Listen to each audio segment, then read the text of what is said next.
अपन GM ला भेजी साहब और जीएम ऑथराइज नहीं है बात करेंगे ओकर से बात करे हन तो वो एसडीएम साहब को बैठक लेते साहब तेकर से हमारा आक्रोश आवे और हमारा आश्वासन मिले कि 2 दिन के बाद हम बैठ कर बोल से करके तो 2 दिन हम अभी समय मांगे 2 दिन हम समय दे हैं।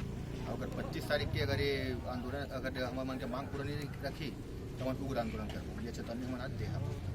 तो आप ये कहना है कि 25 दिसंबर को एक बार फिर आप यहाँ आओ और वो खर मन के बात ला सुनूं, यदि आपके बात नहीं मानी तो आप उग्र आंदोलन करूँ ऐसे करके। तो आगे मैं ये पूछना चाहता हूँ जैसे कि आगे की रूपरेखा आपका ही 25 दिसंबर के बाद मान लो अगर मैं बात नहीं मान देता 25 दिसंबर के टाऊ बैठ कर रखे एसडीएम साहब के आदेश में हम आज हटे हम तो आज बंद करा बल गए कंपनी ला आज बंद करवाना है करके, लेकिन एसडीएम साहब पुलिस के 2 दिन के समय दो तो हम 2 दिन के समय दे हैं और 25 के अगर मालिक नहीं आई अगर आनाकानी करही हमारे मांग ला पूरा नहीं करही तो हम उग्र आंदोलन के हम वो दिन सोच रहे हैं टेंट वेंट लगा के कंपनी ला परमानेंट बंद करवा के हम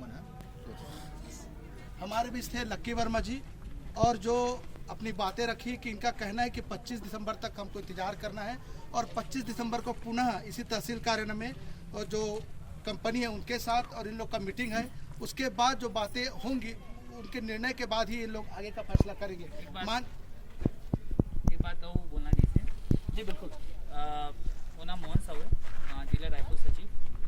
पहली बात तो जो कंपनी है जो है लॉ एंड ऑर्डर के गलत इस्तेमाल कर रहे थे। काबर की जो 65 + 4 69 मजदूर जो निकाले गए रीसे इनमें 2017 में समझौता हो कर्मन के बीच में और जिसमें एसडीएम कार्यालय में समझौता है, एसडीएम के हस्तक्षेप में समझौता करेगी।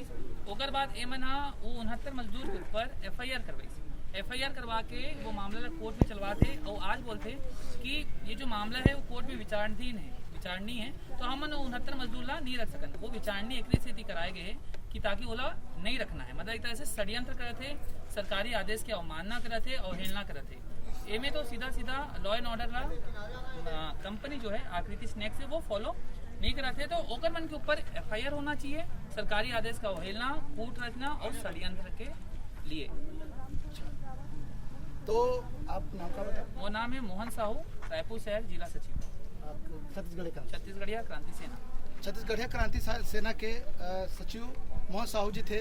उनका कहना है कि ये लोग लॉ ऑर्डर का पालन नहीं कर रहे, साथ ही जो जिन लोगों कर्मचारियों को लगाए हैं उनके खिलाफ भी एफआईआर दर्ज हुआ है। नहीं, लगाया नहीं गया है, उनको लगाने के लिए समझौता कर लिया गया था 2017 में और 2018 में 6 महीने के अंदर लगाने का प्रस्तावना रही से और ओमन नहीं लगाई से और नहीं लगा के ओकर मन के ऊपर उल्टा एफआईआर करी से जो भी थाना क्षेत्र आते हो में एफआईआर करे के बाद और मामला एफआईआर हो या नहीं न्यायालय में जाए।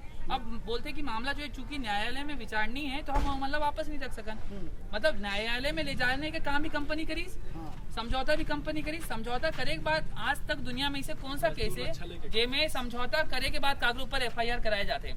ये तो सीधा भारत के संविधान, कानून व्यवस्था, न्याय तंत्र, प्रजातंत्र के पूरा अवहेलना है, जिसमें प्रशासन और मालिक के संलिप्तता दिखत है, आपसी साठगांठ है, पता नहीं चलत है कि होवत का है। और ये तरीका से मजदूर मतलब आज 4 साल से प्रताड़ित करे जाते हैं। अब मजदूर के प्रताड़ना की मुआवजा कौन दी? सरकार दी, कागर की एमएस सरकार की गलती है का फैक्ट्री मालिक दी, एमएस सबकी गलती दिखत है। तो आखिरकार मजदूर शोषित होवत है और ना जाने आगे भी कहा शोषित होवत रही। तो ये तरीके से मजदूर मतलब चले जाते और ओकर मन के पूरा शोषण करे जाते, जो आज भी मतलब दिखत है। मोहन साहू के साफ कहना है कि शासन, प्रशासन और कंपनी के साठगांठ है। तो मोहन साहू जी, जैसे कि आप 25 तारीख के बाद 25 तारीख को आप मन के बैठक है ना, तो 25 तारीख में वो का कंपनी के मालिक आए के आश्वासन दे है या का है, क्योंकि वही वाली नहीं। पहली बात तो एक चीज ये समझ में आते, कंपनी के मालिक 3 बार ऐसी मीटिंग हो चुके, तीनों बार वही तारीख में होकर तबियत खराब होते। ऐसे संयोग मोर हिसाब से दुनिया में कहीं नहीं मिलता। तो ये जो संयोग जो हुआ थे, ये संयोग मतलब एक तरह आश्चर्यचकित करने वाला संयोग है। और यहाँ जो जीएम आई वो बोलते हैं मैं अभी 2 दिन बाद बाहर जाने वाला, मतलब ऐसे का इमरजेंसी आ गया वो 2 दिन बाद जीएम बाहर जाए, मतलब फैक्ट्री मालिक की तबियत खराब, अब जीएम जा ही बाहर, यानी 25 तारीख के भी लगत नहीं है कि मना के समझौता करी। काबर की मन की मनसा वैसे लगत नहीं है। और चूंकि पूंजीपति मन आजकल पूंजीवाद इतना बढ़ चुके हैं कि गरीब मजदूर मन के शोषण हर स्तर में हुआ थे, शासनिक, प्रशासनिक, व्यापारिक, शैक्षणिक, हर स्तर में जो गरीब है, क्या वो मजदूर है, कोई भी शोषण हुआ था और यहाँ मजदूर के शोषण साफ दिखाते। तो एक तरीका से हम ये कह सकते हैं कि फैक्ट्री के जो मनसा शुरू से रही और जो अब तक है वो है दोगलापन। कुल मिला के मजदूर हमेशा शोषित था, शोषित रहेगा आगे देखना ये होगा क्या शासन प्रशासन ईमानदारी से कार्रवाई करती है और क्या इन लोगों को न्याय मिलता है। हमारे साथ आपका क्या निर्णय रहा? अभी इस विवाद पे कोई निश्चित समाधान नहीं हो पाया है। आकृति जो सुपर स्नैक्स के जो ऑनर हैं श्री आशीष अग्रवाल, उनकी तबीयत खराब होने की वजह से आ नहीं पाए हैं, तो वो आज तो नहीं हो पाया, इसलिए बैठक जो है ना उसमें कोई निर्णय नहीं हो पाया। तो 25 तारीख को हम लोगों ने पुनः एक बैठक आयोजन किया है जिसमें आशीष अग्रवाल को बुला करके, उनके ऑनर हैं वही डिसीजन ले पाएंगे, ऐसा इनके HR का भी कहना है। तो उसी दिन पे ही ज़्यादा जो चीज़ें हैं वो क्लियर हो पाएंगी। एसडीएम साहब का कहना है कि जो ऑनर है उनका सेहत खराब होने से उनके कुछ प्रतिनिधि आए हुए थे और कुछ ऐसा गंभीर मामला था जो लोग फैसला नहीं दे पाए थे। तो आगे का हाल जानने के लिए लगातार देखते रहिए पब्लिक सर्विस टीवी। नमस्कार।